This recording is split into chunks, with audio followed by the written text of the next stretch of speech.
kita istiqomah hadir maulid, kemudian ada bangga kepada kehadiran kita di majelis-majelis maulid.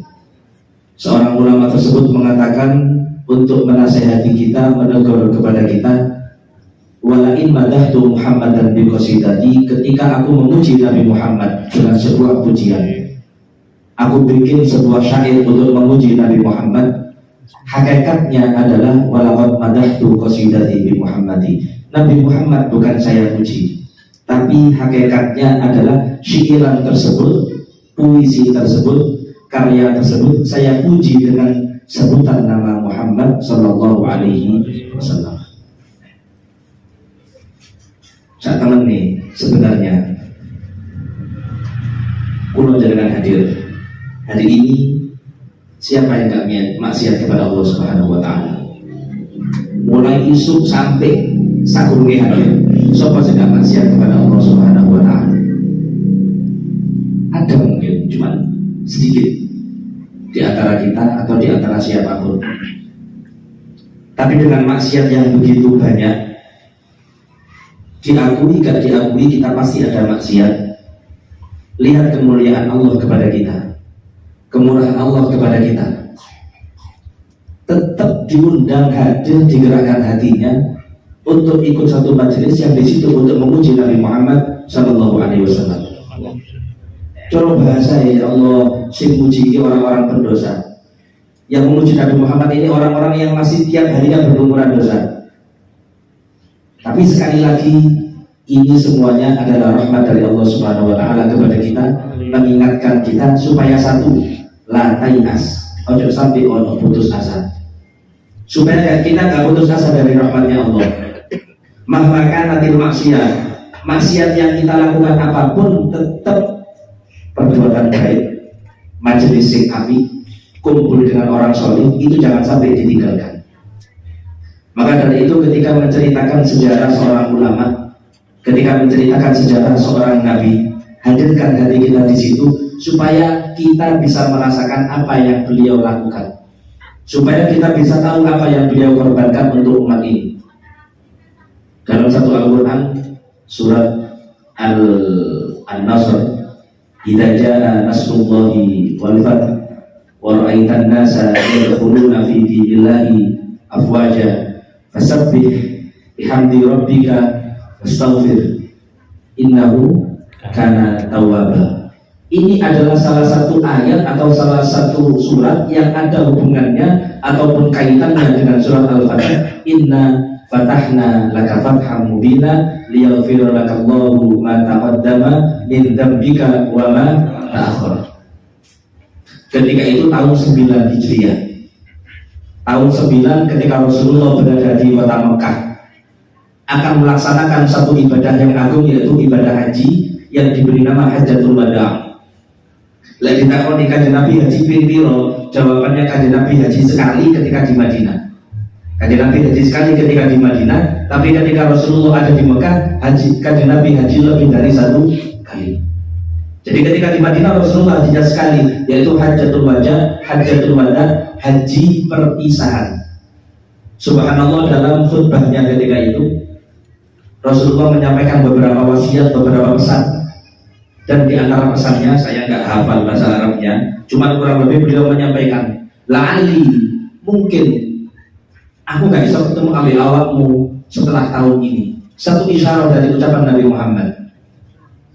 Memang gak ada yang tahu di antara sahabat kapan Rasulullah akan wafat, kapan Rasulullah akan dipanggil oleh Allah Subhanahu Wa Taala. Tapi setiap ucapan, setiap kejadian itu menunjukkan, mengindikasikan bahwasanya saat itu kan Nabi akan meninggal dunia.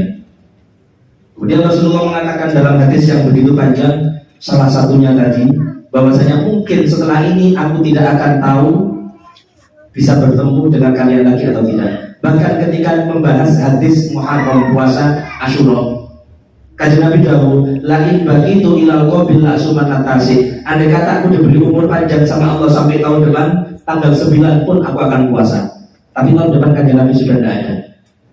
Ini semua hadis-hadis yang berkaitan dengan wafatnya Nabi Muhammad. Saat itu memang sahabat belum atau tidak menyadari.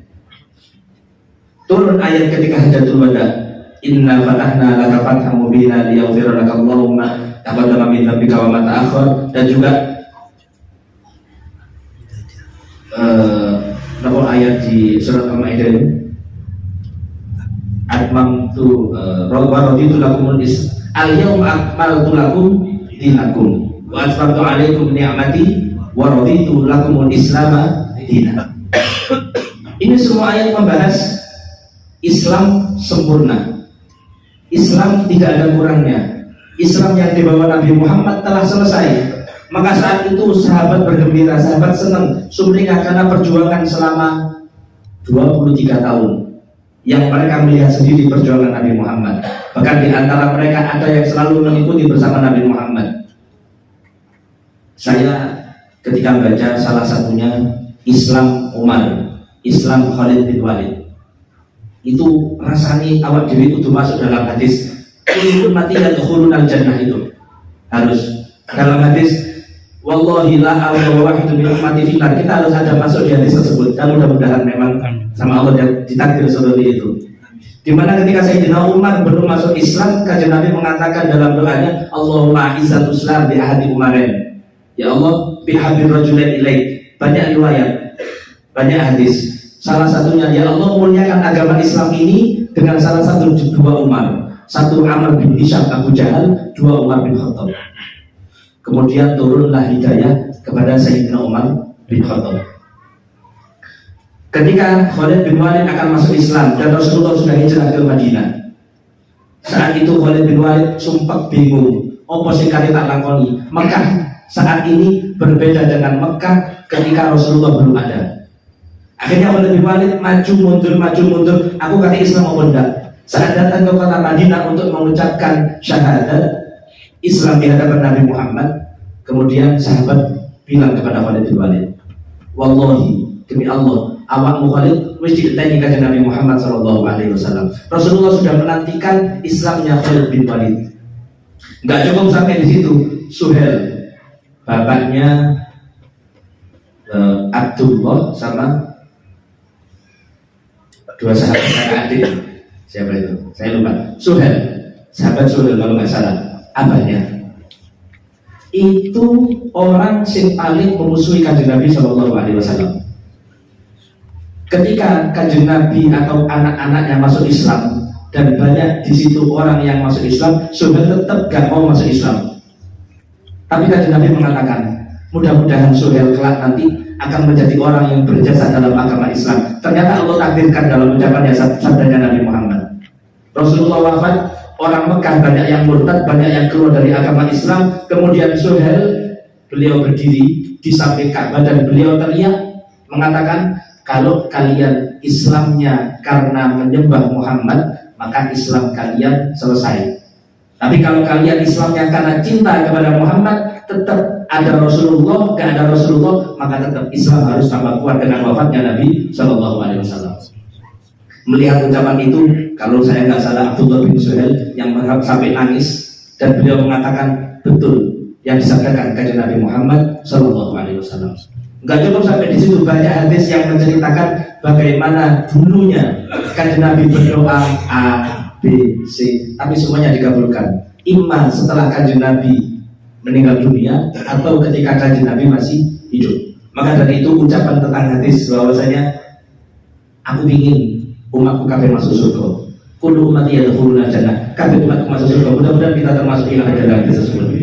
Ketika turun alam nashrah laka sadraka wa wada'na 'anka wizraka alladhi anqadha dhahrak, sampai wala saufa yu'tika, surat Al-Duha ini. Wala saufa yu'tika rabbuka fatarda. Sungguh Allah akan memberi kepada kamu wahai Muhammad sampai kamu betul-betul ridho. Turun ayat tersebut lalu Rasulullah mengangkat tangan dan mengatakan, wallahi demi Allah, aku nggak ridho, ya Allah, ada satu di antara umatku yang masuk neraka. Mudah-mudahan kita juga yang masuk dalam hadis tersebut, doa tersebut. Maka dari itu berkaitan dengan hadis tadi, berkaitan dengan cerita tadi, ketika turun beberapa ayat, semua sahabat senang, semua sahabat gembira, kecuali Sayyidina Abu Bakar As-Siddiq saat itu. Sayyidina Abu Bakar As-Siddiq nangis. Kenapa? Karena beliau paham diutusnya Nabi Muhammad untuk menyempurnakan agama Islam. Apabila sudah selesai agama Islam ini dengan sempurna, berarti selesai pula kerasulan atau tugas daripada Nabi besar Muhammad SAW. Betul. Bulan Safar akhir, bulan Safar akhir. Ada yang mengatakan awal Rabiul Awal. Rasulullah sakit keras dan saat itu Rasulullah sakitnya dimulai dari malam hari ketika Nabi Muhammad ziarah ke Baqi di makam para sahabat, di makam orang-orang yang ada di Rasulullah malam hari datang ke Baqi berziarah di situ. Setelah Rasulullah di situ berziarah kepada makam beberapa sahabat yang dimakamkan di situ, Rasulullah pulang ke rumahnya melihat Siti Aisyah saat itu juga sedang sakit. Kemudian Rasulullah mengatakan, Aisyah, kalau kamu sakit, aku lebih sakit daripada kamu. Betul, akhirnya ketika pagi harinya Kanjeng Nabi mengalami sakit yang berkepanjangan kurang lebih selama 13 hari sampai Kanjeng Nabi menghadap kepada Allah Subhanahu wa Ta'ala.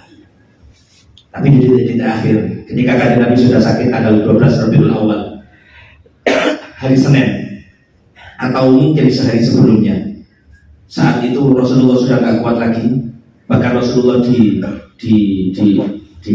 dibopong dengan dua orang, Fadl bin Abbas dengan Sayyidina Ali bin Abi Thalib, untuk datang ke masjid melihat bagaimana sahabat saat itu. Karena Rasulullah tahu yang selama ini memimpin sholat Rasulullah, yang selama ini menemani sahabat Rasulullah. Andai kata Rasulullah gak keluar beberapa hari, pasti sahabat gelisah, sahabat tanya, ada apa dengan Nabi Muhammad? Nu'man atau Thauban, saya lupa, seorang sahabat yang dimana ketika itu ketok wajahnya pucat. 1 hari, 2 hari, wajahnya pucat. Ditangguti atau ditanya oleh sahabat, Nu'man, Thauban, sakit apa? Saya lihat wajahmu kok seperti ini. Panas atau mungkin sakit yang lainnya. Beliau mengatakan, wallahi enggak, demi Allah enggak, aku enggak sakit. Tapi yang aku rasakan saat ini kok sampai sakit seperti ini karena aku sudah 3 hari tidak berjumpa dengan Nabi Muhammad SAW. Kecintaan kepada Nabi Muhammad bisa sampai seperti itu. Susah jika ketemu dengan Nabi SAW. Sehingga ketika Sayyidina Abu Bakar As-Siddiq detik-detik wafatnya, ketika beliau sakit, beliau mengatakan, wa syauqa ila Rasulillah. Ya Allah, aku ini kangen memenangkan Nabi. Detik-detik wafatnya Sayyidina Abu Bakar Siddiq, Sayyidina Abu Bakar Siddiq sudah merasa, ya Allah, aku kangen kajian Nabi. Kita lagi Sayyidina Utsman ketika akan wafat di bulan Ramadan sedang membaca Al-Quran. Sayyidina Utsman ditunggu oleh kajian Nabi buka di surga. Melalui apa? Melalui mimpi. Gak cukup sampai di situ, Sayyidina Husain cucunya kajian Nabi SAW yang pagi harinya akan berperang melawan ribuan orang atau ratusan orang. Dan Sayyidina Husain cucu Nabi, beliau hanya dengan segelintir orang dalam keadaan berpuasa, karena memang Sayyidina Husain gak pernah kecuali berpuasa setiap harinya.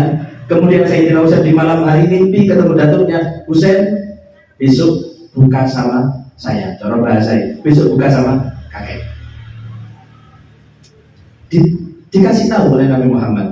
Takut Sayyidina Husain? Enggak. Karena kenapa? Al-maut, kematian, itu adalah salah satu yang menghalangi orang solih untuk bertemu Allah, untuk bertemu Rasulullah. Sehingga setiap orang solih pasti ketika meninggal mereka senang. Man ahabba liqa Allah, ahabballahu liqa'ah. Barang siapa yang cinta bertemu dengan Allah, maka Allah pun akan cinta bertemu dengan dia. Mudah-mudahan kita bisa sampai ke derajat seperti itu.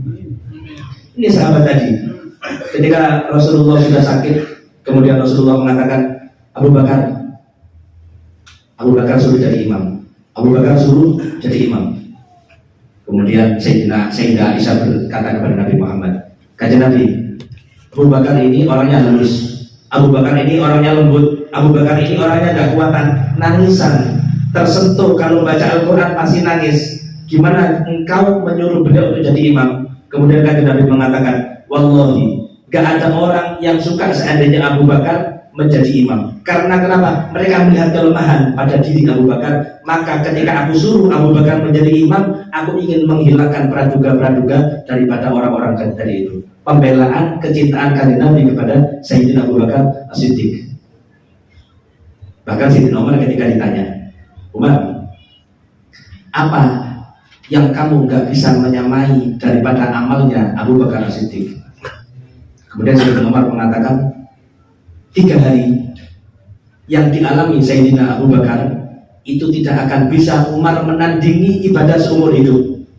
Apa yang dimaksud 3 hari itu? 3 hari kebersamaan Sayyidina Abu Bakar bersama Nabi Muhammad ketika berada di Gua Thur, bersembunyi bersama Nabi SAW. Pengorbanan.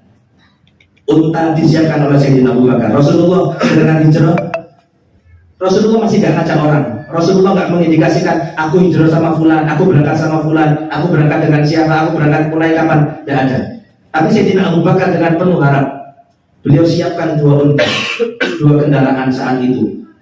Perbekalannya beliau siapkan. Sayyidina Abu Bakar nggak tahu bahwasanya beliaulah yang nantinya akan dipilih. Cuma dengan penuh keyakinan, penuh kecintaan, sehingga kanjeng Nabi langsung menunjuk Sayyidina Abu Bakar sebagai rafiq, sebagai orang yang menemani kanjeng Nabi SAW untuk melakukan perjalanan indah dari kota Mekah menuju kota Madinah. Sehingga dulu di Gua Tur selama 3 hari. Maka kata Sayyidina Umar bin Khattab, demi Allah 3 hari yang dialami Abu Bakar bersama Nabi Muhammad, Umar gak bakal bisa menandingi meskipun ibadah seumur hidupnya. Karena kenapa? Kebersamaan bersama kanjeng Nabi Muhammad Sallallahu Alaihi Wasallam. Gak cukup sampai di situ. Sayyidina Umar banyak melihat Abu Bakar ini lahu fadl. Abu Bakar yang punya keutamaan. Ketika ada Sulhul Hudaybiyah, suluh perjanjian damai di Hudaybiyah saat itu. Ketika Rasulullah akan melakukan perjalanan umroh bersama sahabatnya. Singkat cerita, Rasulullah dihalangi, Rasulullah dicegat, dihadang, diembargo di situ. Kemudian Rasulullah berjanji atau mengadakan perjanjian, salah satunya dengan Suhail tadi, mengadakan perjanjian. Isi perjanjiannya, subhanallah, salah satunya, kalau ada orang Islam yang datang dari kota Madinah menuju kota Mekah, maka umat Islam gak berhak menuntut orang itu dikembalikan ke Madinah. Tapi kalau sebaliknya, ada orang Mekah yang kabur untuk masuk Islam datang ke kota Madinah, maka orang Madinah atau pihak Rasulullah itu harus mengembalikan orang itu kepada keluarganya. Di satu sisi melihat ini adalah perjanjian yang merugikan umat Islam. Ini perjanjian yang merendahkan agama Islam. Selesai perjanjian, Sayyidina Umar bin Khattab lari datang kepada Sayyidina Abu Bakar. Kemudian mengatakan, kalau fansnya Habib Ali Al-Hamid, beliau mengatakan, Sayyidina Umar bin Khattab datang kepada kanjeng Nabi SAW. Kemudian sedikit protes ke kanjeng Nabi. Protesnya bukan protes karena marah, tapi melihat kecemburuan kepada agama Islam ini. Sayyidina kanjeng Nabi, ya, bukankah kita umat Islam? Ya, kita Islam. Bukankah mereka orang musyrik? Ya, mereka musyrik. Tapi kenapa kita mengadakan perjanjian yang justru merugikan umat Islam? Kemudian dikatakan oleh Nabi Muhammad, Umar, ini Rasulullah. Umar, aku ini kanjeng Nabi. Aku ini adalah utusan Allah Subhanahu Wa Taala dan Allah pasti akan menolong nabinya. Gak mantap Sayyidina Umar. Masih ragu-ragu, masih ada ketakutan dengan perjanjian yang dipandang sebagai merugikan umat Islam. Maka Sayyidina Umar lari kepada sahabat terdekatnya, yaitu Sayyidina Abu Bakar. Datang ke tendanya Abu Bakar. Ketika Sayyidina Abu Bakar keluar, diucapkan juga seperti ucapan Sayyidina kepada Nabi Muhammad. Abu Bakar, bukankah kita ini umat Islam? Ya, kita Islam. Bukankah mereka kaum musyrik? Ya, mereka musyrik. Terus kenapa kita mengadakan perjanjian yang merendahkan atau menghinakan agama kita sendiri? Maka jawaban Sayyidina Abu Bakar, Umar, innahu Rasulullah. Sesungguhnya beliau adalah utusan Allah Subhanahu Wa Taala. Kaget Umar melihat jawaban yang sama daripada Sayyidina Abu Bakar, persis gak buang sedikit pun daripada jawabannya Nabi Shallallahu Alaihi Wasallam. Maka Sayyidina Umar mengatakan, sejak itu aku takut, aku khawatir bahwasanya ucapanku, protesku ini nantinya akan menjadi sebab aku celaka. Mulai saat itu aku rajin sholat tambali, sholat sunnahnya, aku rajin puasa, aku rajin memerdekakan budak, aku rajin sedekah. Untuk apa? Khawatir ucapanku yang salah tadi itu menjadi sebab aku celaka nantinya. Udah tegang kayaknya. Ini tegang, aku udah tegang ini. Fokus. Tenang-tenang ini. Ini kembali ke tadi. Sayyidina Abu Bakar jadi imam. Dalam satu riwayat, Sayyidina Bilal adzan. Ketika Sayyidina Bilal adzan, Bilal tolak-tolak. Kanjeng Nabi nggak keluar. Ini waktu sudah lewat lama. Kemudian Sayyidina Bilal ngomong, Umar, imam, Umar, imam. Langsung Sayyidina Umar menjadi imam, mengucapkan takbir. Karena rumah Nabi Muhammad berdekatan dengan masjid, takbirnya Sayyidina Umar didengarkan oleh Nabi Muhammad.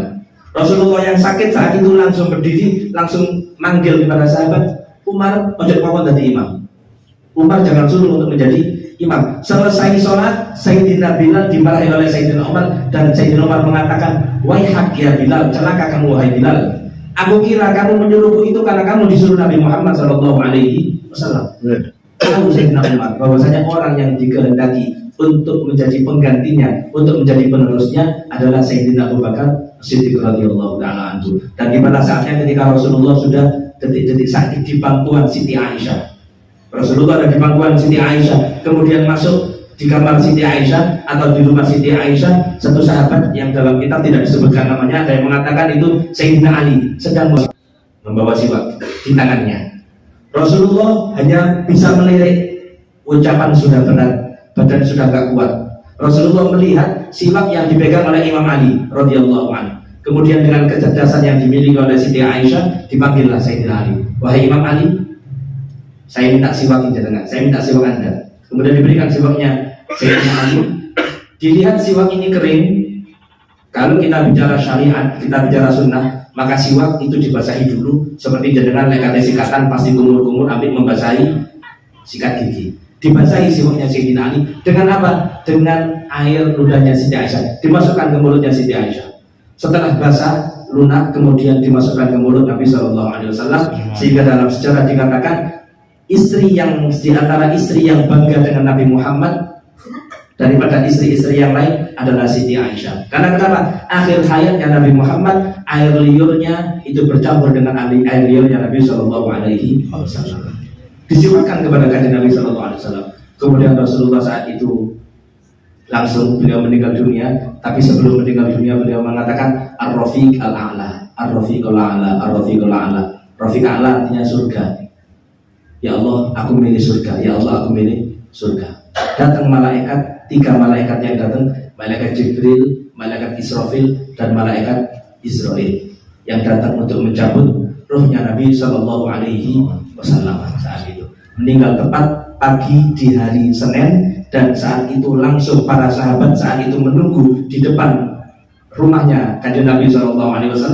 Mata Rasulullah, meninggal Rasulullah, meninggal Rasulullah. Sayyidina Umar keluar sambil berteriak, siapa yang bilang Muhammad Rasulullah mati, maka akan saya tebas lehernya. Ketahuilah Muhammad tidak mati. Yang mengatakan itu adalah orang munafik, kata Sayyidina Umar. Demi Allah, Muhammad saat ini sedang dipanggil Allah sebagaimana Allah memanggil Nabi Musa alaihissalam, dan nantinya Muhammad akan kembali lagi ke sini. Ketika orang sudah bingung, orang sudah ketakutan, sebagian ada yang takut dengan ucapan Sayyidina Umar, sebagian ada yang meyakini Nabi Muhammad sudah meninggal dunia. Datanglah Sayyidina Abu Bakar As-Siddiq dan mengatakan, ansyid ya Umar, diam wahai Umar, dengarkan wahai Umar. Mangkana ya'budu Muhammadan fa innahu qad mat, wa mangkana ya'budullah fa innahu hayyun la yamut. Barang siapa yang menyembah Muhammad, maka Muhammad mati, telah meninggal dunia. Dan barang siapa yang menyembah Allah, maka Allah tidak akan pernah meninggal dunia, karena Allah maha hidup. Kemudian beliau membacakan satu ayat, wa ma Muhammadun illa rasul qad khalat min qablihi rusul afa in mata aw qutila qalabtum ala aqabikum ila akhiril ayat. Kemudian Sayyidina Umar sampai tersimpuh, duduk gak mampu berdiri, dan mengatakan, demi Allah, seolah-olah aku tidak pernah mendengarkan ayat ini. Kecintaan Sayyidina Umar kepada Nabi Muhammad SAW digambarkan sampai beliau gak percaya kalau orang yang dicintainya diambil oleh Allah Subhanahu wa Ta'ala. Maka dari itu, ma'asyiral hadirin jamaah Majelis Darul Anwar rahimakumullah, ayo kita teladani kanjeng Nabi SAW. Kalau ingin bahagia, wis kalau mana contoh nih, meloi kanjeng Nabi. Di mana didapatkan? Di majelis ilmu. Di mana dibacakan? Di majelis ilmu. Di mana kita bisa mengenal? Di majelis ilmu. Karena dengan wasilah-wasilah tadi itulah kita digolongkan dengan orang-orang yang mulia. Terlebih lagi ketika kita nun sewu Ustaz Fadil menceritakan Ki Hamid, saya menceritakan Abu Yahya Hasan, Mu'alim Bedawi menceritakan Habib Abdul Qadir dan Habib Abdullah, Ustaz Maulana menceritakan Habib Salim. Ketika kita menceritakan sosok-sosok orang-orang solih, ketahuilah mereka mulia karena mereka mengikuti Nabi SAW. Maka hakikatnya orang yang bercerita tentang ulama itu juga bercerita tentang keindahan akhlak yang dimiliki Nabi Muhammad SAW, sebagaimana dikutip dalam kitab Maulid. Fama wa ma min khuluqin fil bariyati mahmud illa wa huwa mutalaqan an zaidin wujud. Tidak ada akhlak yang indah yang dimiliki oleh setiap orang kecuali pasti itu diambil daripada akhlaknya Nabi Shallallahu Alaihi Wasallam. Maka mudah-mudahan dengan tempat atau dengan pembacaan Maulid tadi, perkumpulan yang mulia ini dengan para habaib, mudah-mudahan turun rahmat semakin banyak keluar dari tempat ini, kecintaan ditambah, keringanan untuk ibadah ditambah, kita dihalangi daripada kemaksiatan kepada Allah Subhanahu Wa Taala, dan khususnya bulan Rabiul Awal ini menjadi sebab kita semua bisa melihat Nabi Muhammad SAW. Mudah-mudahan sebelum meninggal dunia dan lebih lagi nanti kita bisa berharap dikumpulkan bersama Nabi besar Muhammad SAW. Mungkin itu yang bisa kami sampaikan, kurang lebihnya mohon maaf. Sebelumnya ada pengumuman lagi dari saya, bisa kita banggakan mudah-mudahan dan menjadi sebab kita dikumpulkan bersama Nabi Muhammad Sallallahu Alaihi Wasallam. Salawat serta salam semoga selalu tercurahkan, terlimpahkan kepada Nabi besar Muhammad Sallallahu Alaihi Wasallam yang kurang lebih selama 23 tahun beliau mengemban satu amanah dari Allah Subhanahu Wa Taala, bukan amanah yang kecil tapi amanah yang besar. Dan amanah itu bisa kita rasakan sampai sekarang ini tidak lain karena perjuangan Nabi besar Muhammad Sallallahu Alaihi Wasallam bersama para sahabat-sahabatnya. Hadirin jamaah, teman-teman Majelis Darul Anwar yang mudah-mudahan dirahmati Allah. Jika berbicara tentang Nabi Muhammad, keindahan fisiknya, kemuliaan akhlaknya, sebenarnya memang yang lebih pantas itu adalah orang-orang yang hatinya bersih, perilakunya sesuai dengan ucapannya. Tapi untuk menyambung keberkahan dan sesuai dengan ucapan syair yang mengatakan walain madahtu Muhammadan bi qasidati falaqad madahtu qasidati bi Muhammadi. Sebuah nasihat daripada seorang syair yang mengingatkan kula jenengan puji kanjeng Nabi Muhammad Sallallahu Alaihi Wasallam. Kadang salawat kita banyak, kemudian timbul rasa salawatku wis akeh. Kadang kita istiqomah hadir maulid, kemudian ada bangga kepada kehadiran kita di majelis-majelis maulid. Seorang ulama tersebut mengatakan untuk menasehati kita, menegur kepada kita, walain madahtu Muhammadan bi qasidati, ketika aku memuji Nabi Muhammad dengan sebuah pujian, aku bikin sebuah syair untuk memuji Nabi Muhammad, hakikatnya adalah walaqad madahtu qasidati bi Muhammadi. Nabi Muhammad bukan saya puji, tapi hakikatnya adalah syairan tersebut, puisi tersebut, karya tersebut saya puji dengan sebutan nama Muhammad Sallallahu Alaihi Wasallam. Saat teman nih sebenarnya kulo jangan hadir hari ini, siapa yang gak maksiat kepada Allah Subhanahu Wa Taala? Mulai isu sampai sakurungi hadir, siapa yang gak maksiat kepada Allah Subhanahu Wa Taala? Ada mungkin cuman sedikit di antara kita atau di antara siapapun. Tapi dengan maksiat yang begitu banyak, diakui gak diakui kita pasti ada maksiat. Lihat kemuliaan Allah kepada kita, kemurahan Allah kepada kita, tetap diundang hadir, digerakkan hatinya untuk ikut satu majelis yang di situ untuk memuji Nabi Muhammad Sallallahu Alaihi Wasallam. Cara bahasa ya Allah, sing muji orang-orang berdosa. Yang memuji Nabi Muhammad ini orang-orang yang masih tiap harinya berlumuran dosa. Tapi sekali lagi, ini semuanya adalah rahmat dari Allah Subhanahu Wa Taala kepada kita, mengingatkan kita supaya satu, la tainas, ojo sampai ono putus asa. Supaya kita gak putus asa dari rahmatnya Allah. Mahmakan natil maksiat yang kita lakukan apapun tetap perbuatan baik, majelis sing api, kumpul dengan orang soleh, itu jangan sampai ditinggalkan. Maka dari itu ketika menceritakan sejarah seorang ulama, ketika menceritakan sejarah seorang nabi, hadirkan hati kita di situ supaya kita bisa merasakan apa yang beliau lakukan, supaya kita bisa tahu apa yang beliau korbankan untuk umat ini. Dalam satu Al-Quran surat An-Nasr, idza jaa nasrullahi wal fath wa ra'aitan nasa yadkhuluna fi dinillahi afwaja fasabbih bihamdi rabbika wastaghfir innahu kana tawwaba. Ini adalah salah satu ayat atau salah satu surat yang ada hubungannya ataupun kaitannya dengan surat Al-Fatih. Inna fatahna laka fatham mubina liyaghfira lakallahu ma taqaddama min dzambika wa ma ta'akhkhara. Ketika itu tahun 9 Hijriah. Tahun 9 ketika Rasulullah berada di kota Mekah akan melaksanakan satu ibadah yang agung, yaitu ibadah haji yang diberi nama Hajjatul Wada'. Lah ditakoni kanjeng Nabi haji ping piro? Jawabannya kanjeng Nabi haji sekali ketika di Madinah. Kanjeng Nabi haji sekali ketika di Madinah, tapi ketika Rasulullah ada di Mekah, kanjeng Nabi haji lebih dari 1 kali. Jadi ketika di Madinah Rasulullah hajinya sekali, yaitu Hajjatul Wada, haji perpisahan. Subhanallah, dalam khutbahnya ketika itu Rasulullah menyampaikan beberapa wasiat, beberapa pesan. Dan di antara pesannya, saya nggak hafal bahasa Arabnya, cuma kurang lebih beliau menyampaikan, la'ali, mungkin aku nggak bisa ketemu ambil awakmu setelah tahun ini. Satu isyarat dari ucapan Nabi Muhammad. Memang nggak ada yang tahu di antara sahabat kapan Rasulullah akan wafat, kapan Rasulullah akan dipanggil oleh Allah Subhanahu Wa Taala. Tapi setiap ucapan, setiap kejadian itu menunjukkan, mengindikasikan bahwasanya saat itu kan Nabi akan meninggal dunia.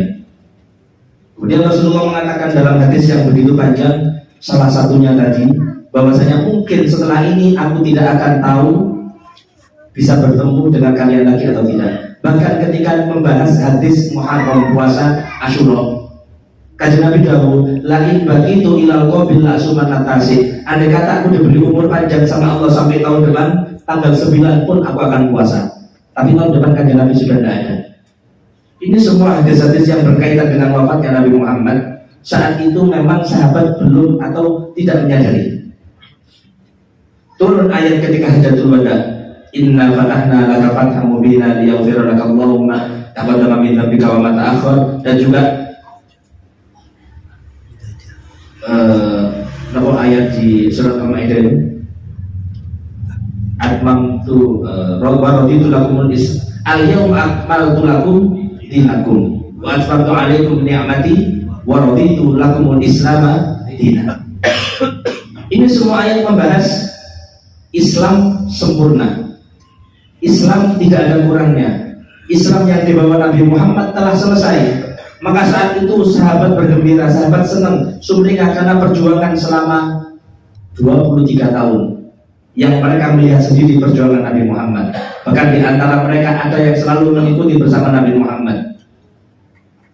Saya ketika membaca salah satunya Islam Umar, Islam Khalid bin Walid, itu rasanya awak diri itu masuk dalam hadis kullu mati yadkhulunal jannah. Itu harus dalam hadis wallahi la a'lamu wahidun min ummati finnar. Kita harus ada masuk di hadis tersebut, dan mudah-mudahan memang sama Allah ditakdir seperti itu. Dimana ketika Sayyidina Umar belum masuk Islam, kajian Nabi mengatakan dalam doanya, Allahumma izzal Islam bi ahadi Umarin, ya Allah bi habir rajulain ilaik. Banyak riwayat, banyak hadis. Salah satunya, ya Allah muliakan agama Islam ini dengan salah satu dua Umar. Satu Amr bin Hisham Abu Jahal, dua Umar bin Khattab. Kemudian turunlah hidayah kepada Sayyidina Umar bin Khattab. Ketika Khalid bin Walid akan masuk Islam dan Rasulullah sudah hijrah ke Madinah, saat itu Khalid bin Walid sumpah bingung, apa sing kali tak lakoni. Mekah saat ini berbeda dengan Mekah ketika Rasulullah belum ada. Akhirnya Khalid bin Walid maju mundur, aku kata Islam apa enggak. Saat datang ke kota Madinah untuk mengucapkan syahadat Islam di hadapan Nabi Muhammad, kemudian sahabat bilang kepada Khalid bin Walid, wallahi demi Allah, awakmu Khalid wis diteni kanjeng Nabi Muhammad sallallahu alaihi wasallam. Rasulullah sudah menantikan Islamnya Khalid bin Walid. Enggak cukup sampai di situ. Suhel, bapaknya Abdullah sama dua sahabat adik. Siapa itu? Saya lupa. Suhel, sahabat Suhel kalau nggak salah. Abahnya itu orang yang paling memusuhi kanjeng Nabi Shallallahu Alaihi Wasallam. Ketika kanjeng Nabi atau anak-anaknya masuk Islam dan banyak di situ orang yang masuk Islam, Suhel tetap gak mau masuk Islam. Tapi kanjeng Nabi mengatakan, mudah-mudahan Suhel kelak nanti akan menjadi orang yang berjasa dalam agama Islam. Ternyata Allah takdirkan dalam ucapannya sabdanya Nabi Muhammad. Rasulullah wafat, orang Mekah banyak yang murtad, banyak yang keluar dari agama Islam. Kemudian Suhel, beliau berdiri di samping Ka'bah dan beliau teriak mengatakan, kalau kalian Islamnya karena menyembah Muhammad, maka Islam kalian selesai. Tapi kalau kalian Islamnya karena cinta kepada Muhammad, tetap ada Rasulullah, gak ada Rasulullah, maka tetap Islam harus tambah kuat dengan wafatnya Nabi Shallallahu Alaihi Wasallam. Melihat ucapan itu, kalau saya nggak salah Abdullah bin Suhel yang sampai nangis dan beliau mengatakan betul yang disabdakan kanjeng Nabi Muhammad Shallallahu Alaihi Wasallam. Nggak cukup sampai di situ, banyak hadis yang menceritakan bagaimana dulunya kanjeng Nabi berdoa A, B, C, tapi semuanya dikabulkan. Imam setelah kanjeng Nabi meninggal dunia atau ketika kanjeng Nabi masih hidup. Maka dari itu ucapan tentang hadis bahwasanya aku ingin umatku kabeh masuk surga. Kullu ummati yadkhuluna jannah. Kabeh umatku masuk surga. Mudah-mudahan kita termasuk yang ada dalam hadis tersebut. Ketika turun alam nashrah laka sadraka wa wada'na 'anka wizraka alladhi anqadha dhahrak, sampai wala saufa yu'tika surat At-Taha berarti ini. Wala saufa yu'tika rabbuka fatarda.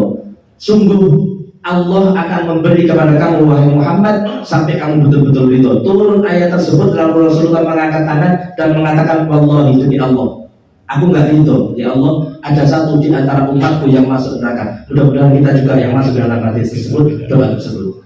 Maka dari itu berkaitan dengan hadis tadi, berkaitan dengan cerita tadi, ketika turun beberapa ayat, semua sahabat senang, semua sahabat gembira, kecuali Sayyidina Abu Bakar As-Siddiq saat itu. Sayyidina Abu Bakar As-Siddiq nangis. Kenapa? Karena beliau paham diutusnya Nabi Muhammad untuk menyempurnakan agama Islam. Apabila sudah selesai agama Islam ini dengan sempurna, berarti selesai pula kerasulan atau tugas daripada Nabi besar Muhammad Sallallahu Alaihi Wasallam. Betul. Bulan Safar akhir. Ada yang mengatakan awal Rabiul Awal. Rasulullah sakit keras dan saat itu Rasulullah sakitnya dimulai dari malam hari ketika Nabi Muhammad ziarah ke Baqi di makam para sahabat, di makam orang-orang yang ada di Rasulullah malam hari datang ke Baqi berziarah di situ. Setelah Rasulullah di situ berziarah kepada makam beberapa sahabat yang dimakamkan di situ, Rasulullah pulang ke rumahnya melihat Siti Aisyah saat itu juga sedang sakit. Kemudian Rasulullah mengatakan, Aisyah kalau kamu sakit, aku lebih sakit daripada kamu. Betul, akhirnya ketika pagi harinya kanjeng Nabi mengalami sakit yang berkepanjangan kurang lebih selama 13 hari sampai kanjeng Nabi menghadap kepada Allah Subhanahu wa Ta'ala.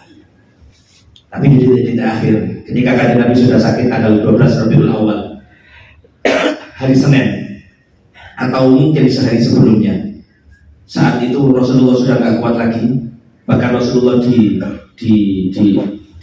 dibopong dengan dua orang, Fadl bin Abbas dengan Sayyidina Ali bin Abi Thalib untuk datang ke masjid melihat bagaimana sahabat saat itu. Karena Rasulullah tahu yang selama ini memimpin sholat Rasulullah, yang selama ini menemani sahabat Rasulullah. Andai kata Rasulullah gak keluar beberapa hari, pasti sahabat gelisah, sahabat tanya, ada apa dengan Nabi Muhammad?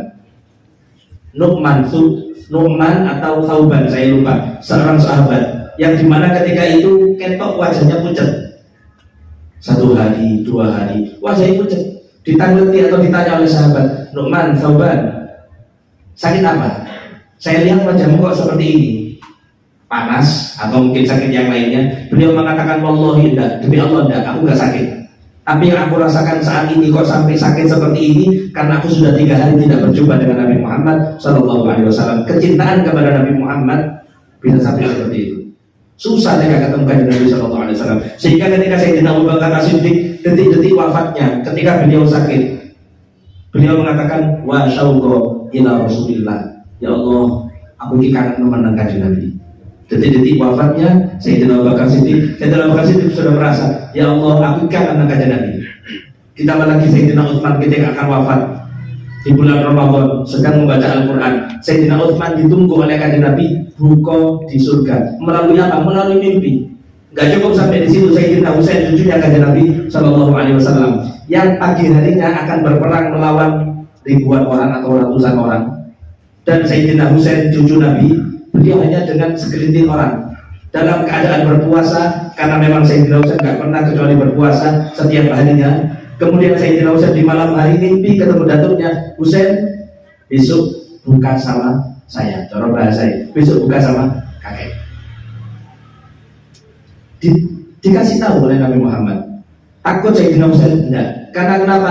Al-maut, kematian, itu adalah salah satu yang menghalangi orang solih untuk bertemu Allah, untuk bertemu Rasulullah. Sehingga setiap orang solih pasti ketika meninggal mereka senang. Man ahabba liqa Allah, ahabballahu liqa'ah. Barang siapa yang cinta bertemu dengan Allah, maka Allah pun akan cinta bertemu dengan dia. Mudah-mudahan kita bisa sampai ke derajat seperti itu.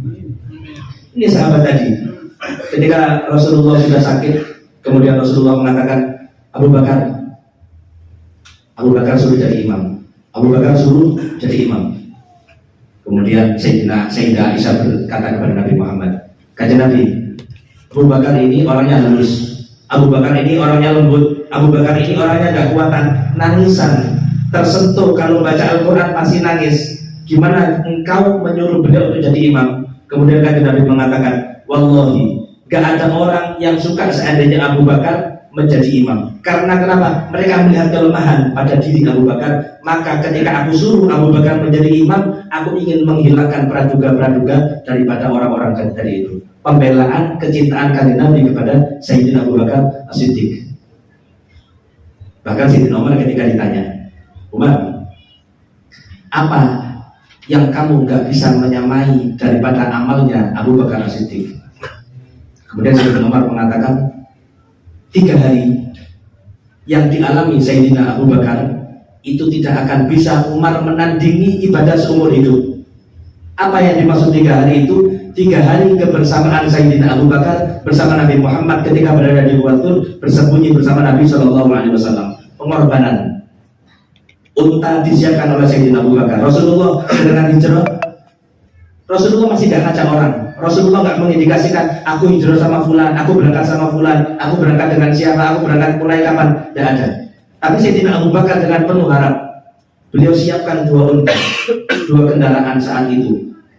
Perbekalannya beliau siapkan. Sayyidina Abu Bakar nggak tahu bahwasanya beliaulah yang nantinya akan dipilih. Cuma dengan penuh keyakinan, penuh kecintaan, sehingga kanjeng Nabi langsung menunjuk Sayyidina Abu Bakar sebagai rafiq, sebagai orang yang menemani kanjeng Nabi Shallallahu Alaihi Wasallam untuk melakukan perjalanan indah dari kota Mekah menuju kota Madinah. Sehingga dulu di Gua Thur selama 3 hari.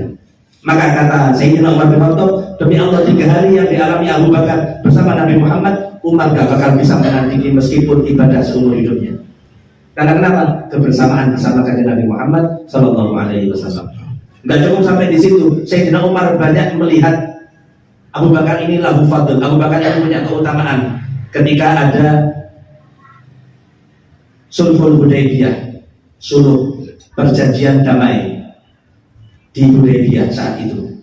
Ketika Rasulullah akan melakukan perjalanan umroh bersama sahabatnya.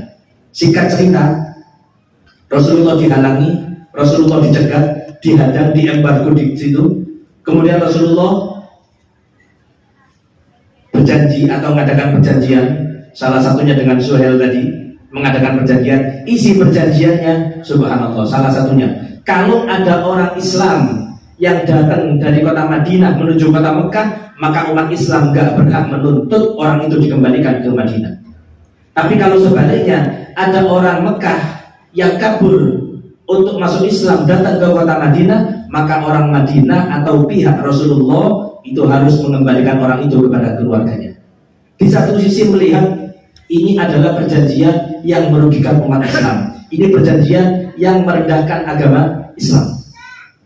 Selesai perjanjian, Sayyidina Umar bin Khattab lari datang kepada Sayyidina Abu Bakar. Kemudian mengatakan, kalau fansnya Habib Ali Al-Hamid, beliau mengatakan, Sayyidina Umar bin Khattab datang kepada Kanjeng Nabi SAW. Kemudian sedikit protes ke Kanjeng Nabi. Protesnya bukan protes karena marah, tapi melihat kecemburuan kepada agama Islam ini. Sayyidina Kanjeng Nabi, ya, bukankah kita umat Islam? Ya, kita Islam. Bukankah mereka orang musyrik? Ya, mereka musyrik. Tapi kenapa kita mengadakan perjanjian yang justru merugikan umat Islam? Kemudian dikatakan oleh Nabi Muhammad, Umar, ini Rasulullah. Umar, aku ini Kanjeng Nabi. Aku ini adalah utusan Allah Subhanahu Wa Taala dan Allah pasti akan menolong nabinya.